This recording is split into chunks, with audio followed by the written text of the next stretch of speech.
Podcast Penerbit BRIN, podcast penerbit ilmiah masa kini. Halo kawan BRIN, selamat datang di podcast Penerbit BRIN. Perkenalkan, saya Emsa Ayudia Putri yang akan memandu acara podcast pada kali ini. Kali ini saya ditemani oleh narasumber kita, yaitu penulis buku Merangkai Ingatan Mencipta Peristiwa, Sejumlah Kritik Seni Pertunjukan, yang merupakan salah satu karya buku yang lolos seleksi dalam program akuisisi pengetahuan lokal BRIN. Bagi kawan BRIN yang mungkin belum tahu, program akuisisi pengetahuan lokal merupakan salah satu program unggulan dari BRIN dan penerbit BRIN yang sudah diselenggarakan sejak tahun 2020. Program ini bertujuan untuk mengenalkan dan meningkatkan pengetahuan publik terhadap kearifan lokal Nusantara. Adapun jenis karya yang diterbitkan dalam program ini adalah karya buku dan karya audiovisual. Kawan BRIN sekalian, kali ini tentunya saya tidak sendiri, karena sedang ditemani langsung oleh penulis buku Merangkai Ingatan Mencipta Peristiwa, Sejumlah Kritik Seni Pertunjukan. Sekaligus menjadi narasumber podcast kali ini, yaitu Mas Michael H.B. Raditya. Halo, selamat pagi Mas. Selamat pagi Mbak Emsa, selamat pagi teman-teman BRIN. Ya, perkenalkan Mas, saya Emsa dari penerbit BRIN, ya, dan yang akan menjadi host pada podcast kali ini. Bagaimana kabarnya nih Mas? Sehat Mbak Emsa. Mbak Emsa gimana? Sehat, lancar? Sehat-sehat, Alhamdulillah. Alhamdulillah. Sebelumnya, kami dari penerbit BRIN mengucapkan terima kasih atas waktunya karena dapat hadir dalam acara podcast hari ini. Terima kasih banyak Mbak Emsa sudah diajak juga nih untuk di podcast BRIN. Mantap. Sama-sama, Mas. Sebelum saya jelaskan secara singkat profil dan background dari Mas Michael, mungkin Mas Michael dapat menyapa dan memperkenalkan diri secara singkat ke kawan BRIN yang sedang menonton. Saya persilahkan. Oke, terima kasih Mbak Emsa atas kesempatannya. Halo teman-teman BRIN, halo kawan-kawan BRIN, para pembaca buku penerbit BRIN. Selamat pagi, selamat siang, selamat sore, dan salam kenal semua. Nama saya Michael H.B. Raditya, bisa dipanggil Michael atau Mikel gitu. Saya sekarang berdomisili di Melbourne, Australia, karena sedang melakukan tugas kuliah tugas kuliah di S3 Asia Institute di University of Melbourne. Dan sebagai background, saya adalah penulis, kritikus seni pertunjukan, dan juga antropolog. Itu saja dulu, Mbak. Terima kasih Mas Michael atas perkenalan singkatnya. Selanjutnya izinkan saya menjelaskan terkait informasi Mas Michael. Boleh. Ya, Mas Michael ini memiliki nama lengkap Mas Michael H.B. Raditya. Beliau merupakan seorang peneliti, penulis, dan kritikus yang mempunyai perhatian lebih pada kajian musik, performance studies, kajian tari, dan seni budaya. Lalu Mas Michael ini seperti yang disampaikan tadi, tengah menempuh studi doktoral di Faculty of Arts, University of Melbourne, Victoria, Australia sejak 2022 ya Mas ya, betul? Betul. Di luar pendidikan formal, Mas Michael juga mengikuti workshop mengenai kritik seni pertunjukan sebanyak 5 kali. Iya. 3 di antaranya diadakan oleh Kementerian Pariwisata, satu lainnya diadakan oleh Jogja International Performing Arts, dan satu lainnya diadakan oleh Indonesian Dance Festival. Betul. Tahun 2018, Mas Michael ini menjadi tutor untuk lokakarya kritik Indonesian Dance Festival. Betul. Sementara pada tahun 2021, Mas Michael ini turut menjadi tutor untuk lokakarya kritik di program Selisik Aksara pada Padepokan Seni Bagong Kussuadiardja. Ya. Sejak tahun 2014, Mas Michael ini aktif menulis kritik seni pertunjukan yang dipublikasikan di koran, majalah, dan media online, baik di dalam negeri ataupun mancanegara. Mas Michael juga sempat mengajar di beberapa kampus. Selain itu, Mas Michael juga bekerja sebagai editor jurnal kajian seni. Untuk aktivitas penelitian, Mas Michael juga menjadi peneliti di komunitas peneliti musik, serta menjadi pendiri serta pimpinan dari Pusat Kajian Dangdut. Iya. Demikian profil dan biodata dari Mas Michael yang penuh prestasi dan pastinya sangat menginspirasi bagi kawan BRIN. Terima kasih Mbak Emsa atas perkenalan yang lengkap. Iya, dan sangat menginspirasi, Waduh, semoga, terutama untuk semoga. saya. Semoga, Tanpa semoga. berlama-lama, Ya, langsung diskusi aja yuk bersama Mas Michael tentang buku Merangkai Ingatan Mencipta Peristiwa Sejumlah Kritik Seni Pertunjukan. siap. Mungkin saya langsung bertanya aja ya Mas ya, kita langsung Betul. diskusi Ya, saja. siap. Pertanyaan pertama ya mungkin agak general dulu ya Mas. Saya ingin tahu sejak kapan Mas Michael ini mulai tertarik menulis dan apa latar belakangnya. Karena saya lihat ini Mas Michael telah menerbitkan banyak sekali tulisan. Iya, betul. Terima kasih pertanyaannya, Mbak Emsa. Jadi sebenarnya untuk menulis, saya akhirnya karena saya latar belakang background pendidikan saya di antropologi di S1, itu membuat saya akhirnya suka meneliti dan menulis. Itu yang membuat saya akhirnya sering sekali menulis, tapi itu sudah sejak dari tahun 2006-2007 gitu. Tetapi ya akhirnya jadi koleksi atau jadi dimasukkan di apa ya, di brankas pribadi gitu ya. Hmm. Dan akhirnya baru mulai berani, mulai punya apa ya, bukan kemauan ya, mulai punya motivasi agar tulisan bisa dibaca lebih luas itu sejak tahun 2013-14. Disitulah saya mulai menulis dan mulai eh, aktif untuk mencatat apa yang terjadi, fenomena yang terjadi di masyarakat gitu. Dan menariknya, tulisan pertama saya justru tentang ya kritik seni pertunjukan itu sendiri gitu. Yang pertama dipublikasi di koran gitu. Itu saya masih ingat sekali di tahun 2013 akhir itu ya tulisan seni pertunjukan itu yang menjadi motivasi saya. Oke, mungkin sudah saatnya saya berani ke publik gitu. Oh, udah lama sekali ya, sekitar 10 tahun yang lalu berarti ya, Iya betul, terbit pertama. betul sekali Mbak. Oh, oke. Terus kenapa tertarik menulis topik kritik seni pertunjukan? Saya Hmm. sebagai orang awam dan untuk bagi kawan BRIN yang belum paham nih, bisa dijelaskan nggak Mas, definisi kritik seni pertunjukan itu apa? Boleh, boleh. Pertama yang saya akan jelaskan adalah mengapa akhirnya seni pertunjukan. Kan akhirnya di tingkat magister saya mengambil seni pertunjukan gitu.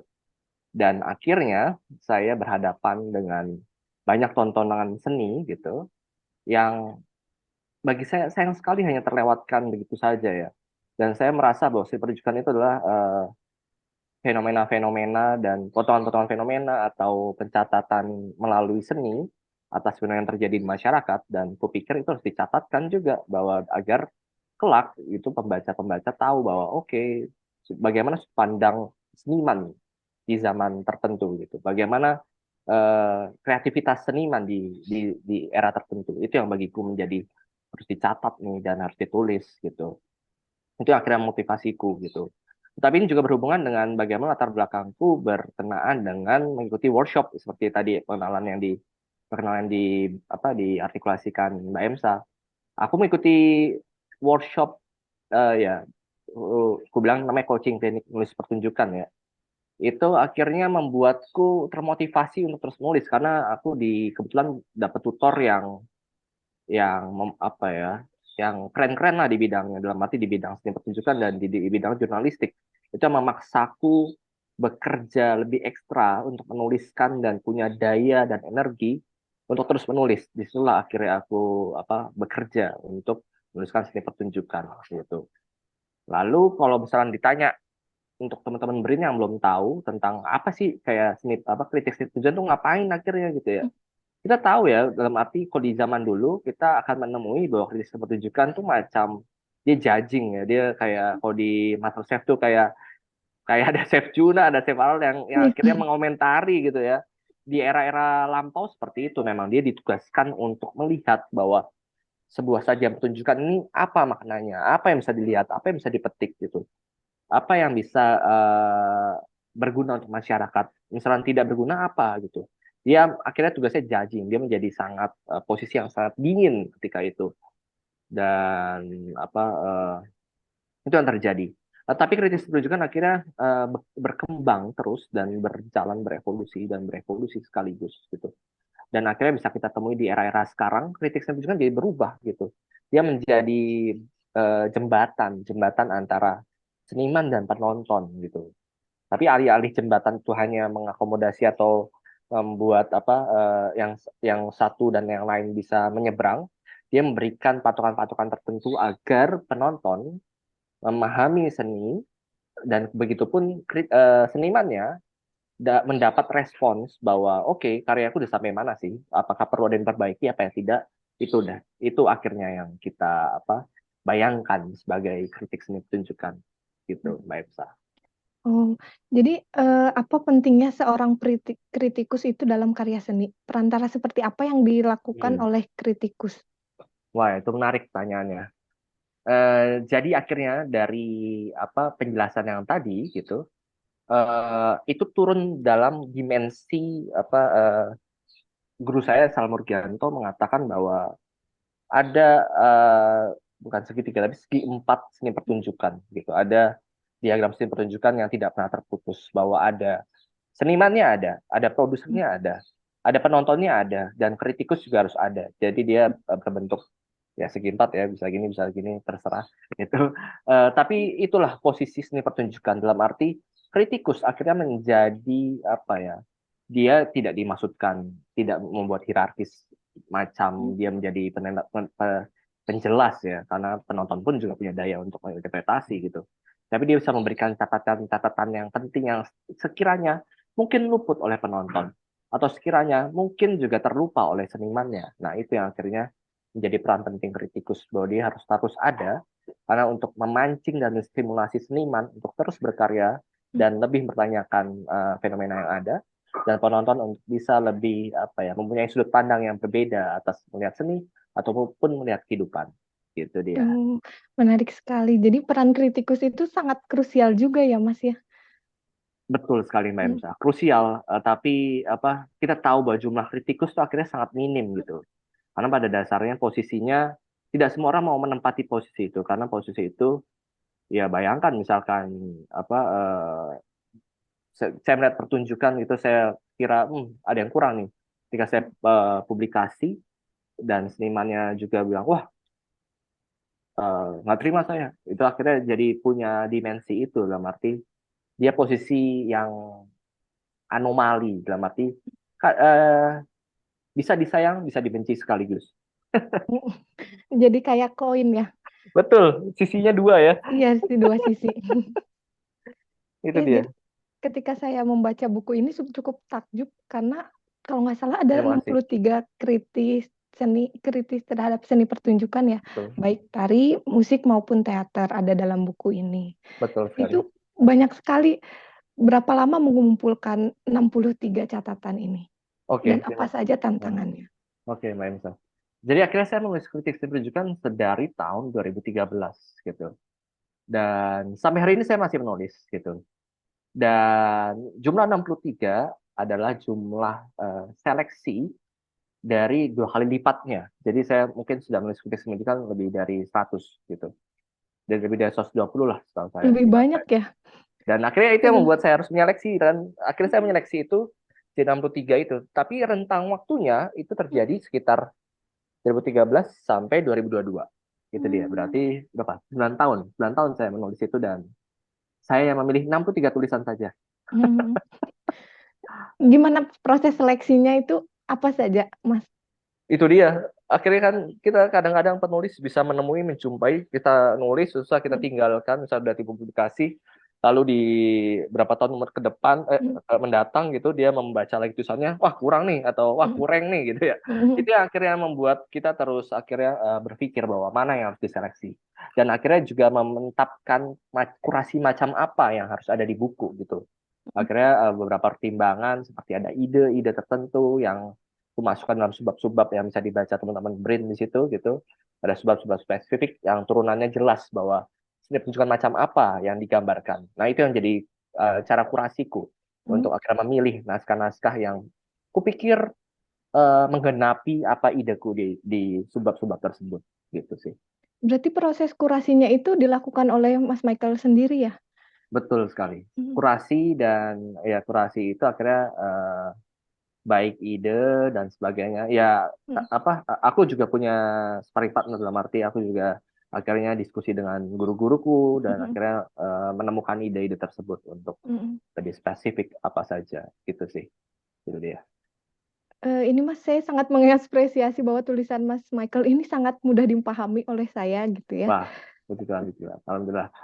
Iya, jadi pembaca ini mudah memahami dan ikut berimajinasi seakan ikut menonton secara langsung pertunjukannya. Sebagai salah satu contohnya ini pertunjukan tari kontemporer dengan tajuk 60 yang Ya, dilakukan oleh koreografer kontemporer asal Thailand. ya. Di mana Mas Michael ini mampu menceritakan bagaimana pertunjukan ini berlangsung, seperti gimana instalasi panggungnya, apa saja yang disuguhkan oleh senimannya di atas panggung, bagaimana ekspresi seniman tersebut, dan pesan-pesan dari gerak tari tersebut.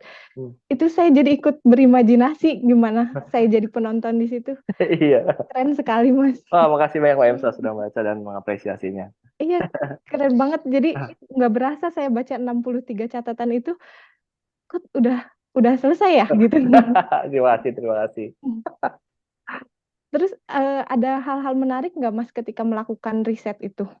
Oke, jadi akhirnya jadi prosesnya setiap aku nulis akhirnya aku datang ke sebuah pertunjukan gitu, lalu aku menontonnya, lalu aku menuliskannya. Itu selalu seperti itu. Jadi itu juga yang akhirnya diajarkan pada guruku yang membayangkan jurnalis dan kritikus seni sebelum saya gitu, Hmm. mengajarkan bahwa oke, karena kebiasaannya kan mereka nonton pertunjukan lalu tulis di koran secara Hmm. langsung ya, bisa sehari setelahnya atau di hari itu juga. Itu yang menjadi budaya aku dalam menulis, dalam arti ketika menonton pertunjukan pulang kutulis, Hmm. pertunjukan pulang kutulis. Itu yang aku lakukan terus menerus gitu. Dan risetnya pun juga ada, dalam arti setiap sebelum nonton pertunjukan aku harus tahu siapa dan sebagainya, bagaimana kriteria karakteristiknya, apa yang ditawarkan, terus tapi alih-alih aku membawa beban dan bagasi yang banyak tentang si seniman, aku Hmm. membawa macam gelas kosong karena aku mau mendapat eh, siraman kreativitas dari senimannya. Jadi ya macam itulah akhirnya aku bekerja. Itu yang menjadi motifku selama 9 tahun 10 tahun ini gitu. Hmm. Itu cara kerjaku akhirnya Oh, gitu. menarik sekali ya Mas. Udah lama banget berarti ya. Betul. Hmm. Kelihatan umurnya berarti ya. Enggak, kok kelihatan masih muda ya. Kelihatan doang tapi ya. Oke. Dalam buku ini kan disinggung sedikit bahwa Mas Michael itu tergabung dalam komunitas kritikus Asia Tenggara, Oh, betul. yang membuat dalam komunitas itu mendiskusikan praktik kritik yang dilakukan. Hal ini menarik sekali buat saya ya gitu, karena komunitas ini kan berisi orang-orang dari berbagai negara dan yang Betul. pasti memiliki latar belakang budaya yang berbeda. Dan Betul. di mana latar belakang budaya yang berbeda ini pasti akan memengaruhi perbedaan gaya kritiknya. Betul Boleh ya. diceritakan nggak Hmm. kepada kawan Brin bagaimana awal mula kelompok ini dapat terbentuk dan apa saja yang dibahas? Oke. Jadi sekitar ini tahun 2023, mungkin 2020-2021 gitu akhirnya salah satu kawan kritikus Singapura bernama Koritan itu akhirnya membuat kelompok bernama Critical Ecologist, Critical Anomalies. Itu eh, menjadi perkumpulan para kritikus Asia Tenggara gitu. Dan kebetulan ada saya di dalamnya gitu. Itulah apa inisiatif dari Kori. Karena waktu itu setahu saya Kori juga sedang mengerjakan disertasi tentang kritik Asia Tenggara, makanya kami dikumpulkan gitu. Tapi alih-alih dia bertindak sebagai algojo di kelompok itu, akhirnya kami karena semua kritikus, jadi kami ya akhirnya ya rembuk bareng dan mendiskusikan segala sesuatunya gitu. Itu yang terjadi sekitar berapa bulan ya, 6 bulan 7 bulan atau 8 bulan lebih gitu, dan hasil akhirnya kami pun membuat kayak zine gitu yang bisa diakses di Center 42 kalau nggak salah gitu. Tapi yang menjadi menarik karena kami Hmm. dari beragam negara, beragam latar belakang dan beragam cara kritik gitu, akhirnya kami mendefinisikan ulang apa itu kritik gitu, apa kritik buat kami yang berada di ASEAN gitu ya. Apa makna kritik? Apakah cara kritik Barat relevan dengan kritik di Indonesia atau di Malaysia atau Singapura atau di Filipina atau di Thailand? Itu yang menjadi perbincangan kami. Tidak hanya soal definisi, tapi kami akhirnya bicara tentang cara kerja, cara pendekatan, itu dia yang akhirnya juga menemukan pembaharuan bahwa kritik itu juga bermaksud juga menjadi bridging, jadi jembatan itu yang akhirnya menjadi temuan menarik bagiku, baik untuk temuannya Corey sebagai penemuan disertasinya ataupun penemuan kami sebagai pelaku di dalam kelompok tersebut gitu. Karena pada dasarnya seperti yang aku bilang tadi, kritik selalu diasosiasikan sebagai judging ya, sebagai hakim terakhir, sebagai juri yang akhirnya memutuskan wah jelek nih atau bagus nih, kasih nilai 10, 9. Itu akhirnya berubah jadi sangat berubah pola pola dan arah bagaimana kritik itu. Itu yang akhirnya kami kerjakan di sana gitu. Menarik sekali ya, Mas. Tapi apakah ada kesamaan antara kritik dari berbagai anggota di komunitas tersebut? Karena cara kerjanya awal mulanya sama ya, semua dari pemahaman dia kritik, pasti dari kritik barat gitu ya. Karena tradisi kritik kan ditegakkannya di barat, walaupun kita sudah punya juga, bukan, tapi tidak tidak dibakukan seperti kritik di era lampau di seni tradisional kita juga sudah banyak lah, arti sistemnya kan juga biasa guru muridnya pasti nanya gitu ya.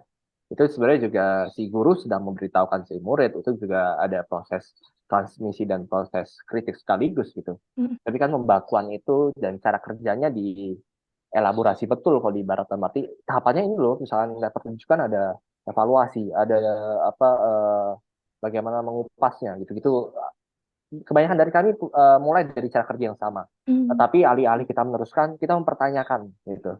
Itu yang menjadi tugas kita kan akhirnya sebagai peneliti juga, sebagai saintis, aku pikir ya. Tidak hanya melakukan tapi juga mempertanyakan apa relevan buat kita. Itu yang terjadi gitu, Mbak. Oke. Buku ini kan diterbitkan ulang ya dari buku kumpulan kritik sebelumnya. Apa alasan buku ini diterbitkan ulang? Betul, oke. Jadi teman-teman Brin, ini tahun 2018 saya tulis gitu. Merangkai 6 cerita peristiwa di judul yang sama, tapi anak judulnya yang berubah gitu. Di sini sejumlah tulisan saya tunjukkan dan berubah menjadi ini dia, merangkai ingatan cerita peristiwa, sejumlah titik seni pertunjukan gitu. Jadi ada yang signifikan tentang tulisan yang di sebelumnya, sejumlah tulisan, dan di sini sejumlah kritik gitu.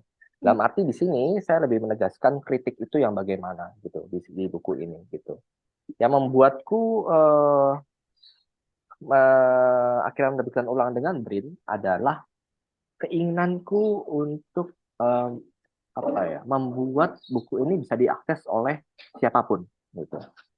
Karena sebelumnya buku tersebut di 2018 itu diterbitkan oleh penerbit independen di Jogja gitu ya. Akhirnya distribusinya juga terbatas.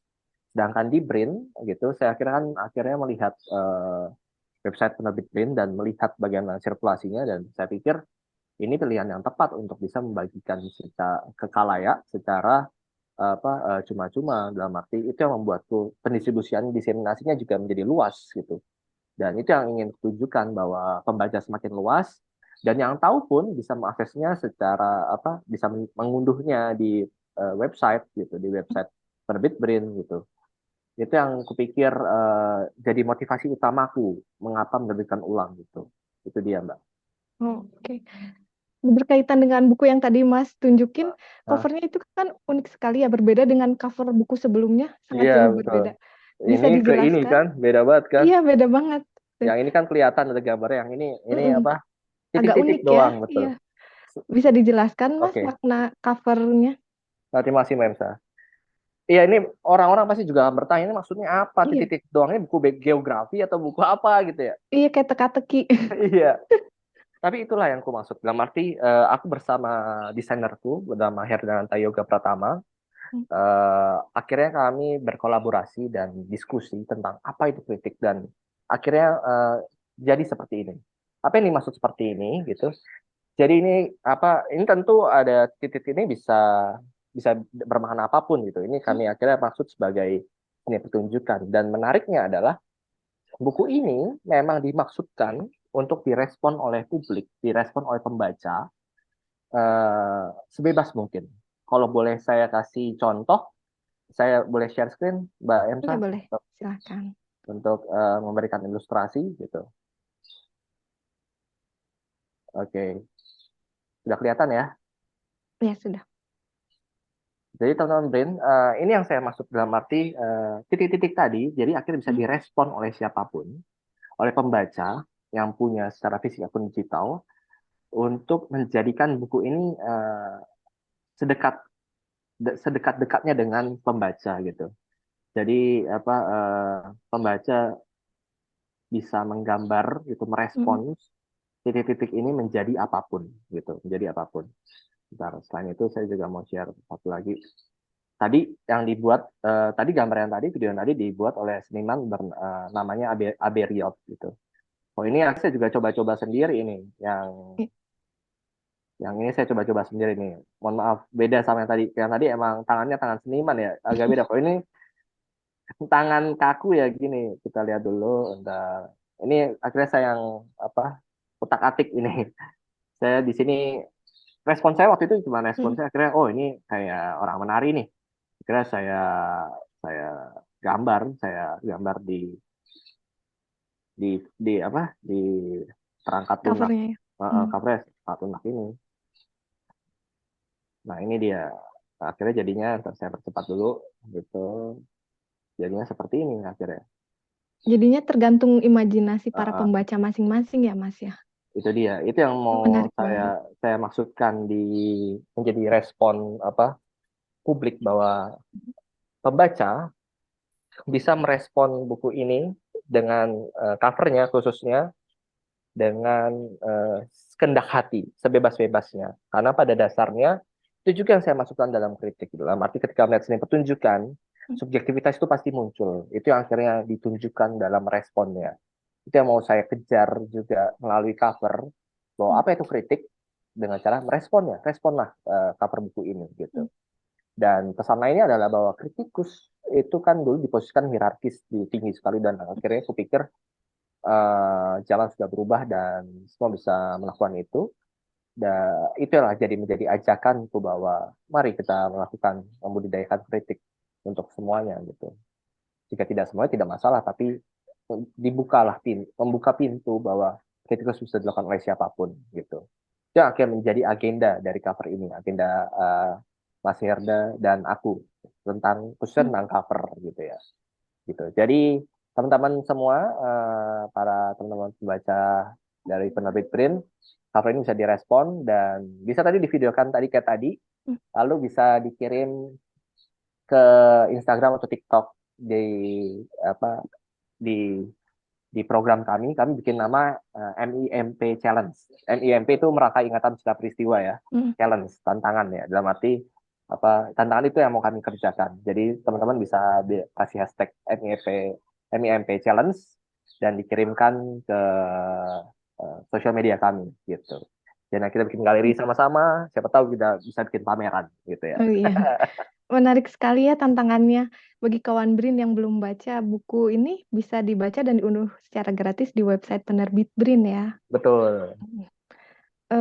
Pertanyaan berikutnya adalah bagaimana awal mengetahui program akuisisi pengetahuan lokal ini dan kemudian tertarik untuk mengirimkan karyanya ke penerbit Brin? Betul, oke. Awalnya aku tahu sekitar 2 tahun lalu, tepatnya ya. 2 tahun atau 3 tahun, 2 tahun lalu, seingat saya. Waktu itu saya melihat ada kawan saya juga, itu menerbitkan di bawah penerbit Brin gitu. Lalu saya akhirnya bisa download itu secara cuma-cuma dan bisa tersebar lebih luas. Dan saya menginginkan itu juga. Saya terinspirasi gitu, saya terstimulasi untuk melakukannya juga gitu. Itu yang memancing saya, menstimulasi saya untuk melakukan dan mengirimkan naskah ke penerbit Brin. Dan syukurlah penerbit Brin mau mengakomodasi buku ini menjadi karya terpilih di program akuisisi pengetahuan lokal gitu. Program akuisisi pengetahuan lokal ini kan melibatkan pakar atau ahli yang mereview naskah yang masuk, termasuk naskahnya Mas Michael ini. Iya, betul. Mungkin Mas Michael bisa menceritakan bagaimana prosesnya kemarin? Oke, terima kasih. Prosesnya terus terang prosesnya berjalan dengan lancar. Itu yang membuat buku ini menjadi berubah gitu ya. Alih-alih hanya menerbitkan buku ini secara ulang dan diberikan cap akuisisi pengetahuan lokal, akhirnya reviewer itu mengajak saya untuk Oke, ini buku ini udah oke, tapi coba kita lihat bagaimana kritik yang sekarang gitu ya. Akhirnya itu yang mengubahnya ketika ini buku ini dari tahun 2012 sampai tahun 2018 doang gitu. Tapi buku ini akhirnya dimensi tahunnya lebih panjang. Dia lebih mundur lagi dari 2013-an gitu sampai 2022 gitu. Itu dalam sekitar 10 tahun. Itu yang membuatku menjadi tertantang dari ajakan reviewer gitu. Jadilah buku ini, jadi 63 tulisan gitu yang akhirnya aku seleksi dan aku bongkar ulang gitu, alih-alih hanya membawa buku lama dan ini gitu. Itu yang menjadi kebahagiaan tersendiri juga buatku sebagai penulis ya, dalam arti reviewer bisa menantang dan bisa mengajakku diskusi dan memberikan masukan yang menarik dan jadinya buku ini gitu. Gitu, Mbak Emsa. Terus setelah lolos dari reviewer, naskah kan kemudian masuk ke meja redaksi. Hmm. Bagaimana kesan Mas Michael ini naskahnya dikelola oleh para editor penerbit BRIN? Apakah ada cerita suka dukanya, Mas? Oke. Terus terang tim penerbit BRIN bekerja dengan profesional dan cekatan. Komunikatif juga itu yang saya suka ya. Itu yang membuat kerja kami menjadi sangat lancar dalam arti tektoknya menjadi sangat flow-nya menjadi sangat tepat sekaligus halus gitu ya. Dalam arti tektoknya aman dan nyaman gitu. Dan kerja editor juga juga teliti dalam membaca naskahku, dalam arti aku memberikan naskah alih-alih cuma diterbitkan langsung, itu dibaca lagi, penyelisihan bahasa juga dilakukan. Itu yang membuatku berterima kasih juga pada penerbit BRIN gitu, dalam arti ada yang sampai segitunya gitu ya, gitu dalam arti dengan seksama membaca lalu selalu memberikan catatan gitu sih. Jadi aku mengira bahwa ini kerja yang baik gitu buat eh, tidak hanya buat David Brin tapi buat penulis juga itu sih. Oh, iya. Karena bukunya juga memang menarik ya, jadi para editor juga bacanya dengan senang Wah, hati. makasih Mbak Elsa, makasih. Semoga ya. Iya. Bagaimana nih tanggapan Mas Michael terhadap program akuisisi pengetahuan lokal secara keseluruhan nih? Kelebihannya apa, sisi positifnya apa bagi karir atau rekam jejak Mas Michael sendiri? Oke, program ini bagiku menjadi program yang positif ya, karena pada dasarnya eh, akhirnya negara hadir. Waduh, bahaya banget ya. Akhirnya negara hadir dalam arti kita tahu bahwa penerbit buku dulu kita tahu bahwa ada beberapa penerbit-penerbit besar yang memang udah settle, lalu ada penerbit-penerbit independen yang juga lagi berupaya gitu. Lalu pertanyaan kita adalah di mana negara waktu itu? Karena waktu itu saya udah nulis juga dari tahun 2014 nulis buku saya ada beberapa gitu. Di mana peran negara dan akhirnya dengan ada program akuisisi peran lokal bagiku ini salah satu pernyataan bahwa negara hadir dalam arti lewat BRIN gitu, melalui BRIN sebagai badan riset dan inovasi nasional juga berupaya melihat bahwa kerja penulisan buku itu juga penting gitu. Dan dari situlah juga kan bangsa kita bisa dibangun gitu lah. Itu yang akhirnya aku pikir ini programnya menjadi penting dan harus terus ada ya, jangan Mhm. habis gitu ya, sampai kapanpun gitu, karena bisa membantu para penulis terus terang gitu, yang yang berjuang gitu. Bagi kan penulis itu dia berjalan dalam sunyi ya, dan akhirnya ada api-api yang menerangi gitu. Itu yang kupikir penting dari program ini gitu. Lalu soal untuk karirku gitu, menulis tentang masa depanku, aku terima kasih juga bahwa Penerbit Brin mau mengakomodasi buku ini. Ini dengan berarti dengan Penerbit Brin menerbitkan bukuku, ini menjadi buku keempatku gitu. Jadi terima kasih sekali Penerbit Brin bahwa sebuah kehormatan juga buku keempatku diterbitkan oleh Brin gitu sih. Ada pesan khusus nggak bagi kawan BRIN yang ingin mengikuti jejak Mas Michael yang aktif sekali nih menulis dan ingin mengirimkan karya-karyanya melalui program ini? Pesanku adalah Mhm. uh, para penulis, teman-teman semua penulis, kita memang terus berpikir, tapi kupikir ada saatnya kita menatap ke kiri dan ke kanan dan melihat bahwa penerbit print juga bisa bekerjasama dengan para penulis dengan juga penuh passion dan semangat, dan pikir ini jadi kesempatan baik gitu untuk bisa dilakukan gitu. Jadi tidak perlu berpikir panjang bahwa kerjasama dengan BRIN khususnya dari program OSI Pertukaran Lokal itu memang salah satu yang harus kita pikirkan dan salah satu yang mungkin kita lakukan gitu. Itu saja. Terima kasih Mas Michael. Wah, seru sekali ya kawan BRIN. Gak terasa nih kita sudah berada di penghujung waktu acara podcast ini. Mas Michael, apakah ada yang masih ingin disampaikan kepada kawan BRIN sebelum kita tutup obrolan? Silahkan kalau ingin mempromosikan bukunya kepada kawan BRIN. Oke. Kawan-kawan BRIN, kawan-kawan pembaca, jangan ragu untuk mengunduh buku saya, Merangkai Ingatan Cipta Peristiwa, Sejumlah Kritik Sim Pertunjukan. Respon covernya dengan mengikuti MINT Challenge dan baca bukunya dan mulailah menulis khususnya kritik seni pertunjukan. Dan pesan saya lainnya juga terima kasih kepada penerbit BRIN khususnya pada podcast ini, Mbak Emsa dan Mbak Aurora. Terima kasih sudah diajak podcast dan ngobrol asyik nih gitu. Semoga nyaman mendengarnya dan selamat membaca. Oke, bagi karya kawan BRIN yang belum membaca buku Merangkai Ingatan Mencipta Peristiwa, Sejumlah Kritik Seni Pertunjukan bisa dibaca dan diunduh secara gratis di website penerbit BRIN ya. Terima kasih Mas Michael sudah meluangkan waktunya berbincang-bincang, ya, berbagi pengetahuan dan pengalamannya kepada kita semua dan sangat menginspirasi yang pasti ya. Semoga ya, semoga berguna. Terima kasih Mbak Emsa, terima kasih kawan BRIN. Semoga podcast kita kali ini dapat memberikan informasi yang bermanfaat. Selain itu, kawan BRIN yang ingin mendapatkan pengalaman menarik untuk berpartisipasi dalam program akuisisi pengetahuan lokal BRIN seperti Mas Michael, dapat mengirimkan karya buku atau karya audiovisualnya melalui tautan di bawah ini. Sekian podcast kita kali ini, nantikan terus podcast episode selanjutnya. Sampai jumpa. Podcast Penerbit BRIN, podcast penerbit ilmiah masa kini.